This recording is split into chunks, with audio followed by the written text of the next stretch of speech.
Officially Finner with your hosts, Robin and Rudy, a podcast about family where we live, love, and laugh along the way.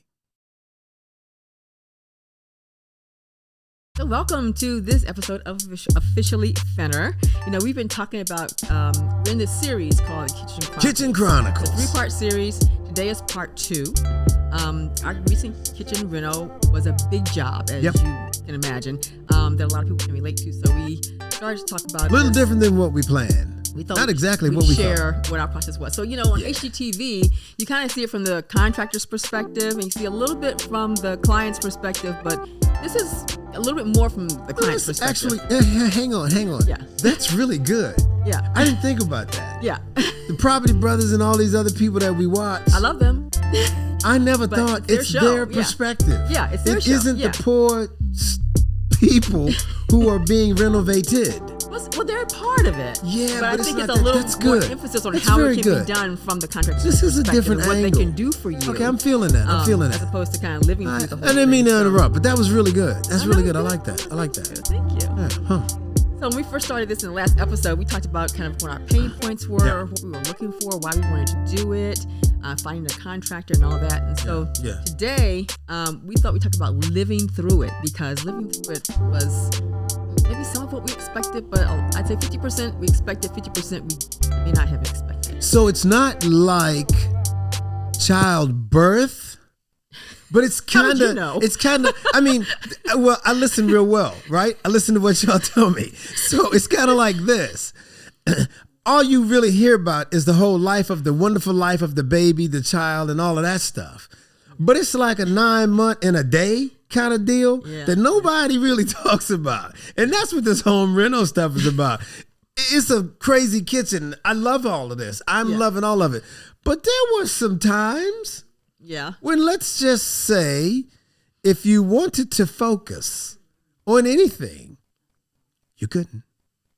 Well, because it was a challenge. Tight. Yeah, it was a challenge. Yeah. Okay, and I've never lived in a basement before. There's nothing wrong with basements. Yeah. And I'm happy for anybody that has a place to live, no matter where it is. But living in a basement, you were used to having a space in the house to go to. That's what I'm trying to say. Yeah, because when we had this done, the entire back of our house, which is the kitchen and the family room together, where we spend a lot of time, were unavailable during that period. Didn't know some things were as important to me as I found they were. Yeah. So on TV, you see a lot of people who move out of a house, or they haven't moved into the house. Not that rich. We didn't have not that rich. Man, we didn't have that luxury, so we couldn't do that. The other thing that affected it was COVID.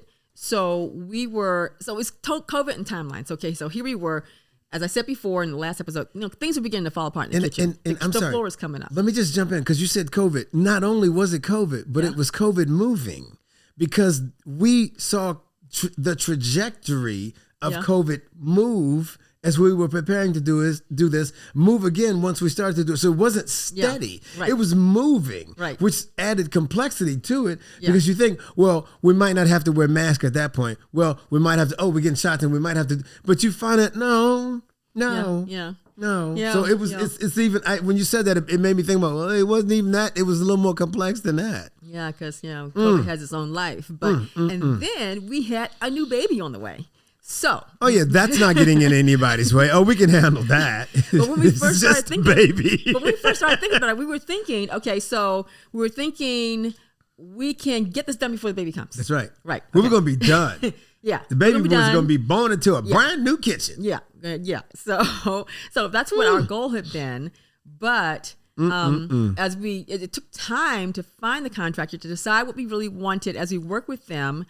And our most relentless opponent is time. It doesn't care. Yeah. It looks at you and you explain all of these things. It looks at you and it says, tick. And you keep talking and there's all kinds of great explanations. And you look again and it says, tuck. And it just keeps, it just doesn't care. So you're right. These things were legitimate issues. Yeah. The amount of time to find things, the amount of time for things to be received, the this and that. And time just kept going. Right. It just kept on going. Right. Exactly. So, and then you're not your contractor's only client. They have other people to talk to besides you. That's right. So they're fitting you into their schedule as well, right? Okay. So, with everyone's grace and patience, we saw that we were not going to have this done before the baby came. So we said, well, we'll have to wait till after the baby's born. By the time we actually started, and everybody was patient and kind enough to say, yeah, we're in for it. And hope the baby likes construction. The baby didn't know any different as long as he had his milk and his bed and all that kind of stuff. Thank goodness he had minimum requirements because it did present some challenges. But the parenting, the scheduling is, it's a challenge when a new baby's born. It just is, and that's with everyone. So, but anyway, okay. So we didn't have the back of the house.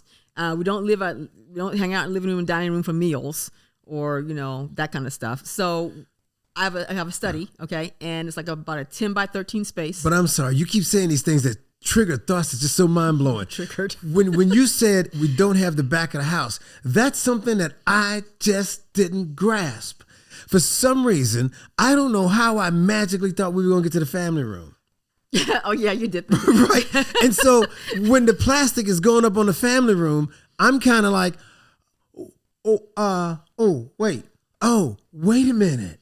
That's gone. Well, I kind of was thinking one time, okay, we could kind of tiptoe our way through the kitchen and get this. But, once they start, you're not going to do that. There is so much dust. And everything. And the thing is that when you pack your kitchen up, you got to find some place to put all that stuff. Oh my so guess gosh. where it was? Furniture in the the family room. And so it really wiped out. I mean, and God has blessed us with an amazing family room. It's one of the few 20 by 20 rooms on the planet that I know of. It's a great room. Great big sofa. People slide. The kids think it's a trampoline / fitness center / viewing room. It's a sports room. It's a sports bar. And somebody says, and now you're closed. Yeah. And it's the end of it. It's kind of like, COVID. Yeah. You just have to shut down. You're quarantined. Sounded great and easy to deal with at first, but I was just amazed when you said that whole back end, because the dining room, the family room, the kitchen, all shut. That's a large part of where, all of life is lived in this house. Exactly. It's cut off. Yeah. So we had to make some adjustments. As you notice, it didn't bother me much. You were going to work. Well, when I came home, I was managing the project. So anyway, that's right. You're project manager. That'll come later. This is my story. We'll talk more about that. It's like my guy on Sex and the City. It's my story. Yeah. Okay. Anyway, but we did use a study. Yeah. And we had we were in there all day. I think my granddaughter would have breakfast there or wherever they managed to kind of do her bowl of cereal. Yeah. In the morning, she would go off to school. And then we should come back and we were all, my daughter, my granddaughter, the baby, and I were all kind of like in there. We had a TV in there we could watch, and I did what I could do in there, and they hung out, and they were, they were cool. Yeah, I think she might have something to edit that at some point, but I don't. I don't know. I mean, and from my perspective, I have my brothers. I have several family members who desire not to talk to me at certain times because I have been labeled as the one with rose-colored glasses on, and I think there's something to that. But I just think perspective is just, I can't help the perspective. And when I saw you in that situation, it was a cram situation, and in the same way we dealt with and saw and understood COVID. We looked at it and we saw these amazing, weird benefits that came from it. I watched you have breakfast or interact with our granddaughter in a tight space where there was no escape. Mm-hmm. And that sounds like a negative, but it's a positive because you learn how to function. Oh, yeah. And you learn little characteristics. There's things about her personality that that I know you would have never learned. Oh, yeah. In any other scenario. Yeah. You couldn't have picked that up. And I think these weird things, there's so much to be said for, in a recent sermon, the pastor talked about complaining. And it's this weird thing that is so many times, and just before the complaining starts, if we stop for just a moment and process it, man, there's some magical stuff going on here. But we have a chance of missing it if we're complaining about the stuff that's the negative to it. Okay. And so I watched you interact with her. I watched her bowls when I would go out to work. I would watch the evidence of her leaving. And there's a part of you that is an just grizzled, grumpy person, like, wow, why is that stuff out like that? But then you look, and it's so cool to see stuff out like that. Oh, yeah, exactly. Right? Yeah, and so, there was a magic in that. So I just wanted to say that when you talked about that tight space, it was tight, but it was incredibly cool. I think there was a video that I'm hoping that we can show, David can put up. I caught these guys one day. My daughter comes over. with the 2-year-old granddaughter and my 17-year-old granddaughter, and we're all in the foyer. Yeah. And somebody else is in the study. And it is, if you look at it, I think the average person wants to scream. Yeah. Because there's so much noise. No conversations have abated. Everybody is talking at the same time to somebody. Yeah. And all of the conversations are going and everybody's going and you hear random laughter and everything is in one spot. Yeah. And it's just absolutely fantastic. Well, it's about being together. Yeah. That's the whole thing. So everybody they didn't care where they were, because I was like, I felt apologetic in a way. Like, I'm so sorry we don't have a place for you to sit right now. And they're like, okay, it's okay. We don't care, Mom. And it was really nice because that wasn't what was so important. It was being together that really mattered to them. So being able to get together, especially because COVID kind of had, impacted that at times. Yeah. I think everybody was just glad to have a little bit of normalcy. What appeared to be normalcy in the foyer anyway. Yep. You're right.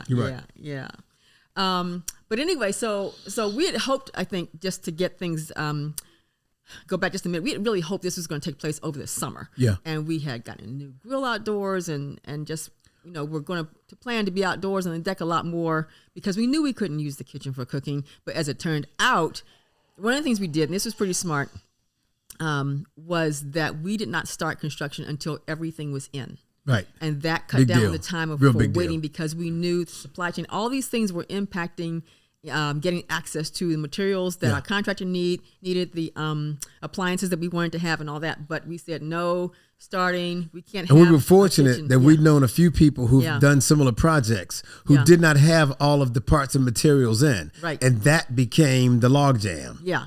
Yeah. And so we knew you had learned, not we, who were kidding here, you had learned through their experience that until those things were in, do not shut your house down. Right. Because it just drags everything out. Yeah. Let me go back to one other thing too. Can I talk about the kitchen and what we were ready to do with cooking? Were you ready to move to that? Can I talk to that real quick? So you said something that triggered a thought. So you said we bought the one, the only Pit Boss. Oh. The Pit Boss is a grill that's like God's gift to grills. Pit Boss people are so incredibly intense. They scare me. The YouTube videos. There's tons of YouTube videos about how to care for, how to prepare, blah, blah, blah, blah, blah. So we bought one of those bad boys. They are just big. They plug in. They are ignition, go, boom, boom, boom, boom, boom. We were ready to cook. The one thing we did the first time we did the work is we used the back deck to prepare. Yeah, you did. Yeah. Now here's the problem. Once construction started, we lost access to the back. And all of a sudden, the kitchen prep area was gone. Well, yeah, you'd have to walk completely around the house to get to the deck. And there's no kitchen. You could do it, but it's just inconvenient. There's no kitchen. And again, we'll post a picture of what we mean when we say no kitchen. When we say no kitchen, we mean walls. Yeah. That's it. Yeah. No, it's pipe stems. It's not even a pipe. So everything is out. So we lost all of the prep area. Yeah. Which meant the Pit Boss was dormant. It was kind of dark, except for one thing. I did freeze food beforehand. So there were a few things I was able to cook and freeze, and some other things I seasoned and froze. Yeah, so but how did we cook those? We cooked them before the construction started. We had some food. We had some get start food. Ahead of time. We had some get start food. That prep. We had some of that. Yeah. But the beauty of it all was, again, I mean, I have said this in previous episodes of different topics that we've said. It's funny how we keep coming back to this. I married up. Oh.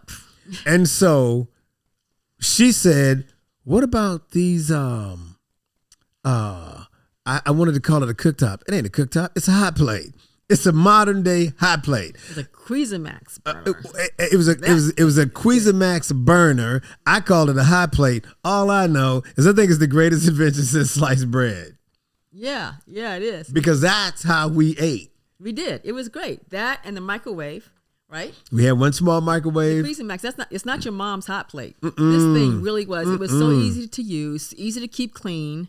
You could use it if you were having like a big event or something at your house or some buffet or something like that. You could plug it in and use it as an additional hot plate or whatever warming spot somewhere in your home. So, and it's attractive. So it was really, it was a lifesaver. I could boil water really fast. So the way we eat, we boil eggs every weekend for the rest of the week. And we kind of prep.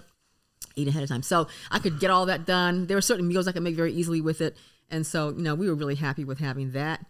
We didn't know that's what we wind up with, but no, we didn't. We did. But we had the microwave. We had, they had the Keurig coffee maker downstairs. So that kind of kept it good. We had a mini refrigerator. And fortunately, we also had a garage refrigerator because we've always had a garage refrigerator because it's been a bunch of us here. God bless you, refrigerator in the garage. So it's always been helpful to have, that extra space because it's just hard to keep all what we had indoors for, that many people. So anyway. Hey, let me ask you a question. What? So let me think about this. As I'm thinking about this, I don't know if I've ever asked you this question. When we had shut down family room, eliminated gone kitchen, covered up dining room, living room, storage area, what did you miss most? What I miss most? I don't know if it's hard to think about what I may have missed. Because I clearly had one thing I identified, but I wanted to hear yours first. Well, I don't really spend much time in the family room, number one. I sure didn't miss being in the kitchen all the time to cook meals all the time. So I think I did. Yeah, for you, it was a break. You know what I did miss? I missed my kitchen table. That's what I missed. And I missed that because we could sit there and eat comfortably. Okay. So now we kind of moved down to the basement, which is not really set up like, all that great for this kind of thing. We're all sitting on this linear couch, trying to eat and stuff like that. And just we did everything on that couch, which the dog loved, by the way, because there was always something getting dropped and she was just like, ooh. Yeah. So the reason I asked you that question was because I wasn't thinking in terms of the table and the family gatherings and all of that. That was a given. That missed. What I missed that I never thought I would miss was the garbage disposal. That's because you often wash the dishes. It's the craziest thing. You have to clean everything out of your dishes that you're going to wash because you can't put any food in those pipes. You cannot put any food in those pipes. That don't have and it's weird because I grew up in a house when I didn't have a garbage disposal until we got married. I didn't have one. So it's not like that's something that I was used to. Right. And I know that dates me for you, some of you all out there. You just said, didn't have a garbage. Yes. I didn't have a garbage. For so long though, you've always had one. Right, so right, for 40 years. Right. But I did not have a good garbage disposal in my youth. And I did not know that had become such a critical part of my living. Yeah. And that created a whole series of steps that were required to clean dishes, to wash out of that sink, the tub, then the basement that the utility tub we used, we converted into, it was a place to wash dishes. I was the dishwasher, but so it just fascinated me how much I missed that. Yeah, I did miss the dishwasher too, because washing dishes by hand and particularly drying them is just I missed that. I always find dishes to wash. I guess that's kind of like a calming thing for me. Yeah. We also had prepared foods that we got from Wegmans and from Costco, and they were really great. And so we could heat those up or boil. They have some of the bags or in our crock pot, and you can just put the bags of pre-prepared food in there and let them sit for 3 or 4 hours and open it up, and you've got a meal. Costco, of course, is always wonderful. So there was that. So we were trying to mitigate the expenses of eating out by having this and kind of alternating, as much as we could. Yeah. But and then of course, there is eating out. So there's, you have to consider not the cheapest date, but it's there. Yeah. So there's that. And then we also, looking at how long it took. So I was thinking about, okay, if this is going to take they said about 5 weeks, about 5 weeks, maybe 6 weeks, whatever. So, and they really, really were good. I have to say this, really, really good about sticking to that. There are some minor things they had to do kind of outside that time frame because you're still waiting for maybe the right drawer. I mean, drawers come and they might not be absolutely 100%, so you got to have those switched out. Yeah. So there are a few minor things that they're still working towards. We got the holidays, and I said, okay, look, Thanksgiving week, Christmas weeks, we just have to take a break. I just can't have anybody in doing that kind of stuff. Then we got to put our tree up and all that. So, but by Thanksgiving, we started October 18th, which is the twins' birthday. And we just celebrated the night before, and then we finished packing the kitchen up, and then they came the next day. And they really, by Thanksgiving, which is just, maybe about 4 weeks later, the kitchen was completely functional. We could do everything we needed to do. We had a great time. That's actually a good point. I didn't think about it like that. Those good timelines. It really was just about that 4-week time frame. They did a fantastic job of working. And I have to say, the guys who were here, there was this one guy, he worked 12 hours one day. And they had such great, they were so proud of the work that they were doing. Yeah, and they cared. They really did care. They pride in their work, and they were very.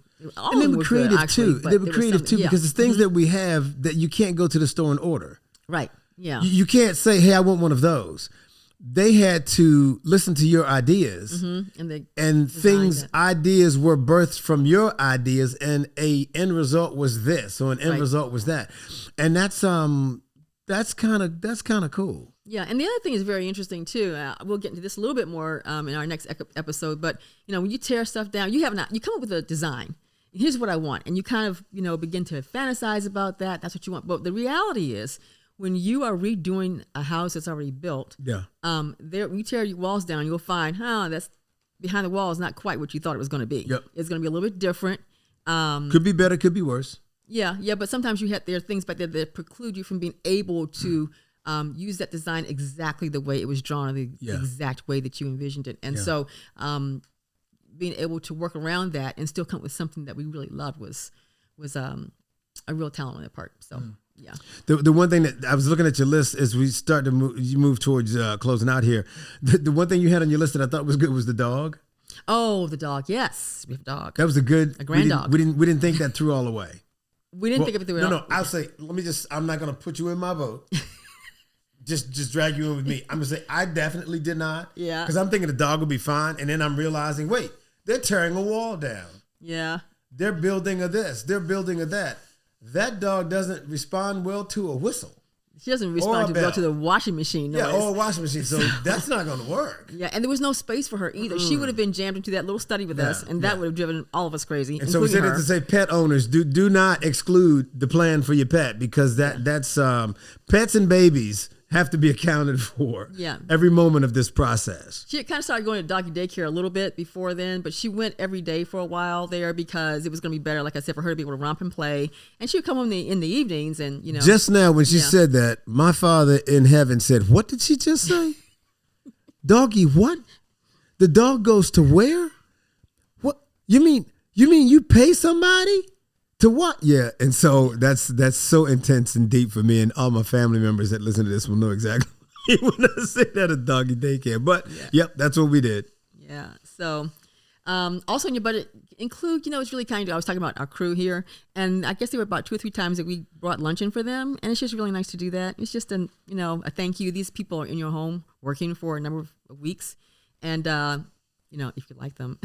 Well, and if you don't, they shouldn't be there. They're doing a good job. And if they're doing a bad job, again, they shouldn't be there. Yeah. So you just really want to thank them in some way for all the hard work they're putting into water it. as well. I think we kept water around for everybody. So we kept that kind of stuff. And on Fridays, I think on Fridays I would order out or something like that. Well, I was away. You were away. You missed that lunch from Ocean Prime. I had brought in from DC. Wow.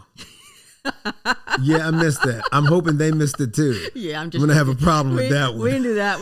Well, no. We did Baker's Crust. Yeah. We did pizza. Yeah. With places like that, local places. So we were supporting our local restaurants during that time too. So it was really nice. And you also mentioned as we continue to move towards closing out here. Yeah. You mentioned the dust. You mentioned the garage. Oh my gosh. Oh my cars. Oh my gosh. We use our garage. Wait, we use our garage for cars. Oh yeah, we don't play. And my car, my baby, does not sit out in the elements. Oh, but it did.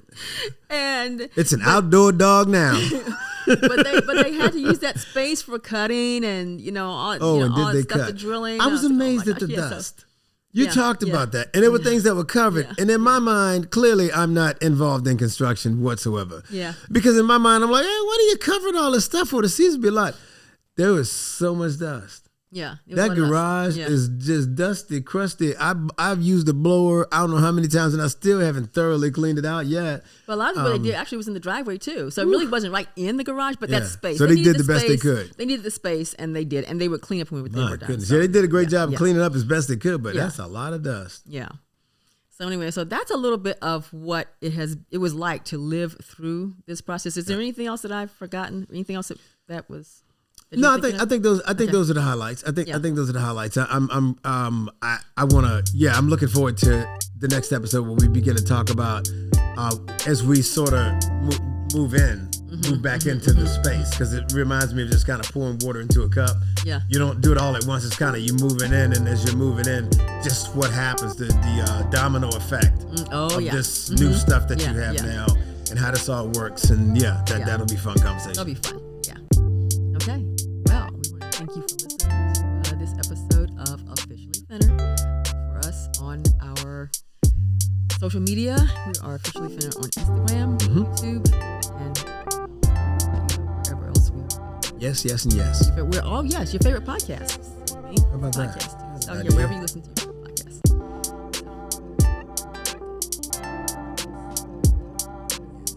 Officially Finner thanks you for joining us. Please subscribe and hit that like button.